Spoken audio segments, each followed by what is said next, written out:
مش متخيل ان احنا في مصر في 2022 وعندنا مشكلة ان اكتر من 95% من مستخدمين الانترنت في مصر باقاتهم بتخلص قبل ما الشهر ما بيخلص. يا جماعة احنا دلوقتي في عصر ال 5G وانترنت الاشياء. مش معقول يبقى في دولة زي مصر المفروض انها يبقى ليها الريادة في افريقيا والشرق الاوسط يبقى مستخدمين الانترنت باقاتهم بتخلص قبل ما الشهر بيخلص وبيضطروا يجددوها اكتر من مرتين وثلاث مرات في الشهر عشان توفي احتياجاتهم خلال الشهر.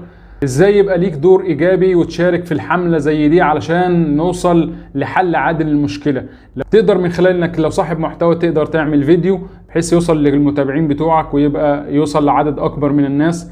لو مش بتعمل محتوى تدعم اي فيديو من خلال لايك ومشاركة بيتكلم عن انترنت غير محدود في مصر زي الفيديو اللي انت بتشوفه دلوقتي عشان يوصل لاكبر عدد من الناس. تقدر تنزل بوست على الفيس او تكلم اصحابك بحيث صوتنا يوصل ونوصل لحل عادل للمشكلة دي. شكرا والسلام عليكم ورحمة الله وبركاته.